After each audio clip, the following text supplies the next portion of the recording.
Sup, playa? Yeah. Okay. Kung gusto mo na bumalik o maibalik ang ex mo habang hindi mo pa naiaayos ang sarili mo, then G, mahiya ka naman sa sarili mo. Ang kapal naman ng mukha mo.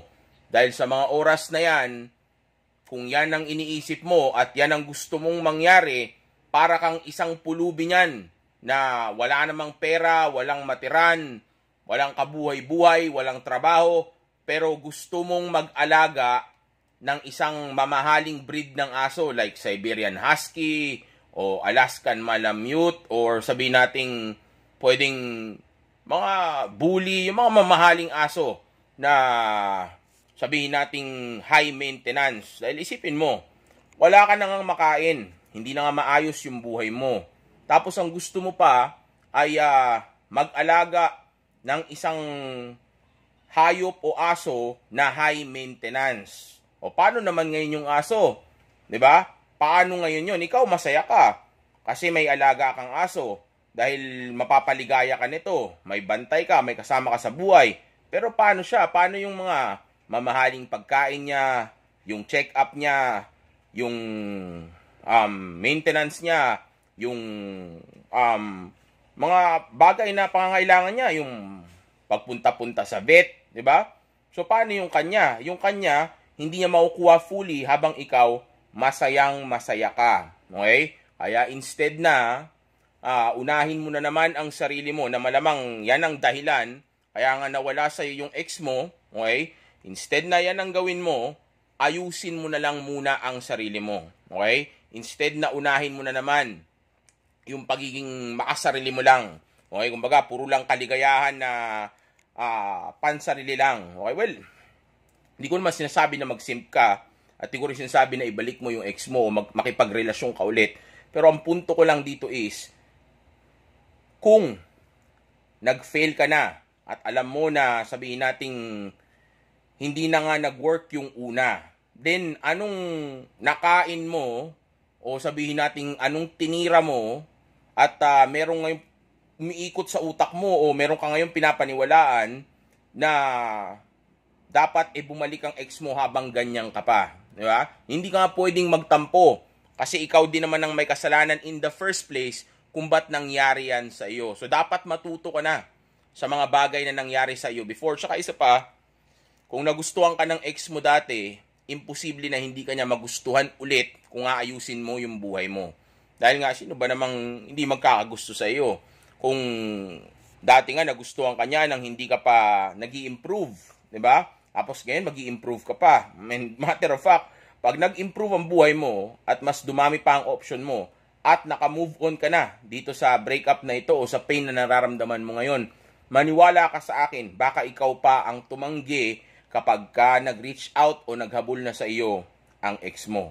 Okay? So instead na ang pangarapin mo ay yung pagbabalik ng ex mo sa iyo at magtampo o magalit ka sa kanya, ang unahin mo na lang ay ayusin mo muna ang buhay mo. Gaya ng sinasabi ko sa inyo before, kung magagawa ninyo ng maayos yung radio silence version ko at yung no contact version ko at lahat ng mga how to get your ex back na mga advice o video ko, yung ex ninyo ay paniguradong babalik o maghahabol at maghahabol. Okay? Walang mintis yan. Sigurado ako dyan. Pero ang gusto ko, pagdating ng panahon na iyon, ay maging tama ang desisyon mo. And para maging tama ang desisyon mo, ang unang bagay na dapat na ginagawa mo, ay dapat inaayos mo muna ang sarili mo. Lalong-lalo na yung mindset mo, yung utak mo. Dahil isipin mo, gusto mo ibalik yung ex mo nang ganyan ka pa mag-isip? Gusto mo ibalik yung ex mo nang hindi ka pa nag-improve? Gusto mo ibalik yung ex mo nang hindi pa nga natututunan yung lesson na dapat na makuha mo dito sa breakup na ito? Oh, di ba? So, para saan ngayon yung breakup? Tapon lang yung lesson. Di ba? So, instead na, sabihin nating i-worsen mo lang yung sitwasyon o yung kung ano man yung meron kayo ngayon, ang gawin mo is i-enjoy mo yung breakup. Okay? Ayusin mo yung sarili mo. At pagdating ng oras na nag-work na yung radio silence o yung no contact o yung pag-move on mo lang, let's say, kasi by product yan ng pag-move on mo okay? Pag dumating yung oras na yon, na kumontak na ex mo at naghahabol na sa iyo, nagmamakaawa na, then dun ka mag-isip kung talaga bang gusto mo pang gawin yun. Okay? Pero habang ginagawa mo yan, gawin mo yung mga bagay na dapat na inuuna mo. Okay? Unang-una, self-love, self-respect. Okay? Yung mental health mo, alagaan mo, hindi madali ang breakup. Ako dati ilang beses din ako nagdaan dyan at araw-araw may nakakausap ako mga kliyente na ganyan ang pinagdadaanan. Diba? Unahin mo yung mental health mo, yung self-improvement mo, makipag-date ka sa iba, mag-entertain ka ng iba, okay? Pumunta ka sa gym, hanapin mo yung grind and purpose mo, mag-focus ka sa grind mo, tapos hanapin mo yung purpose mo in life, mag-umpisa ka ng bagong mundo o bagong buhay.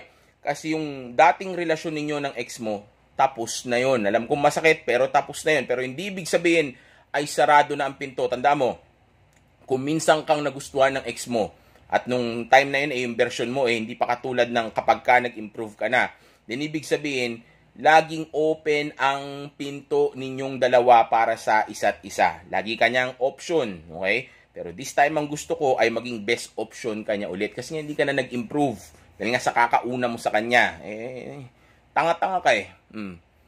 Inuna mo yung sa kanya kaka-enjoy sa kanya instead na improve mo yung buhay mo. Gaya sinasabi ko sa inyo palagi, ang ex mo o yung mga babae na yan, sa side lang natin yan. At mas gusto nila yun. Ang gusto ng babae, kahit na makipag-away pa sila sa'yo o agawin pa nila yung oras mo, yun nga gusto nila nakipag-agawan sila sa oras kasi feeling nila, o paniniwala nila, high value yung oras na yun kapag inaagaw nila. Ngayon, pag nakuha nila yun, mas masaya sila doon.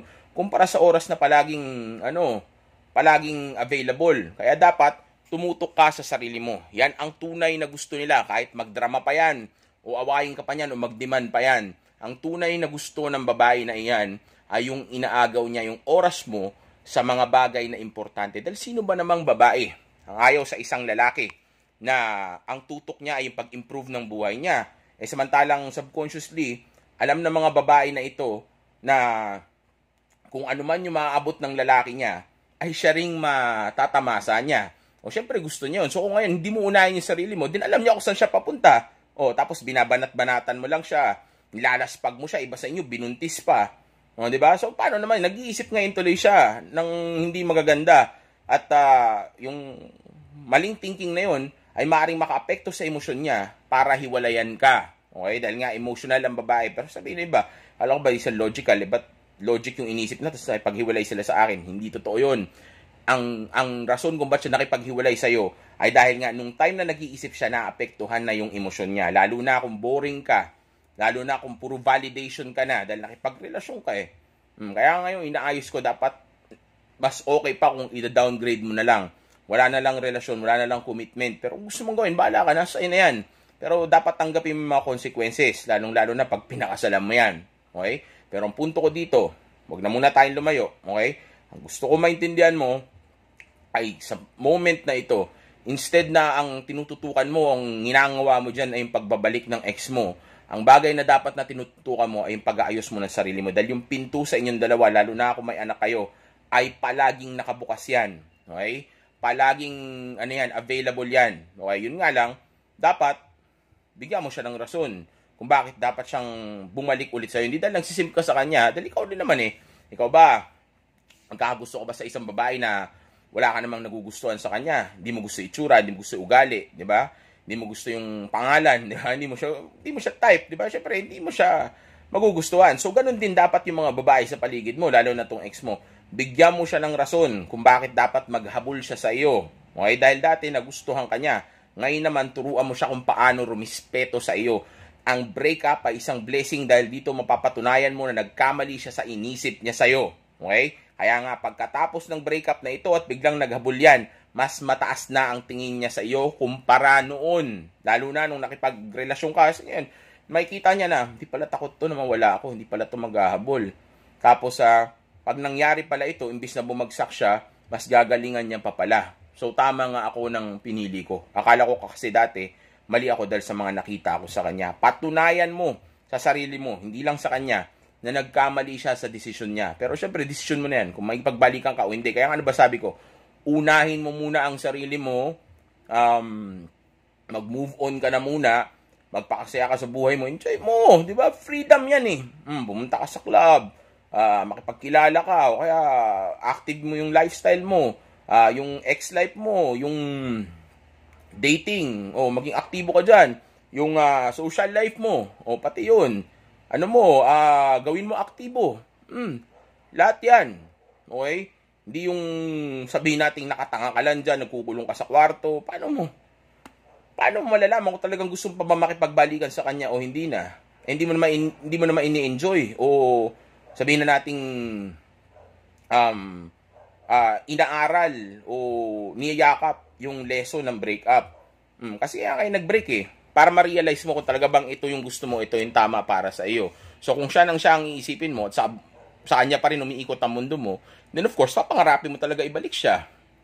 Kasi nga, hindi mo man lang nararanasan. Sipin mo, kung pagkatapos ninyo maghiwalay, biglang may nakilala kang isang malupit na isang Victoria's Secret supermodel. Di ba? Bigla kang maisip, mali pala na bumalik, di ba? Mas okay pala na naghiwalay kami. O paano kung bigla kang yumaman?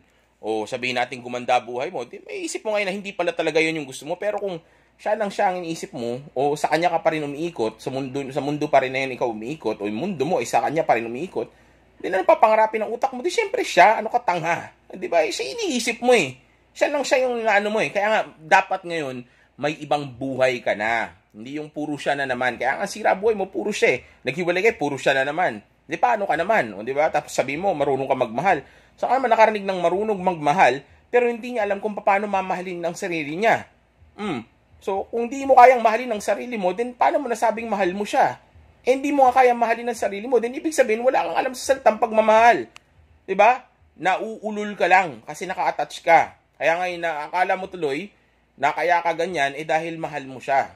Okay, tandaan nyo to sa mga oras na makipaghiwalay kayo, hiwalayan kayo ng ex niyo, natural lang na may feeling na parang gusto mo siyang ibalik. Dahil of course, dopamine release mo yan Sa kanya ka masaya Okay? Kaya nga ang payo ko, diba, i-enjoy mo yung breakup para magkaroon ka ng other dopamine release. Okay? Para malaman mo talagang gusto mo bang bumalik sa kanya. O kung dumating man ang time na magbalikan kayo, at least, kumbaga,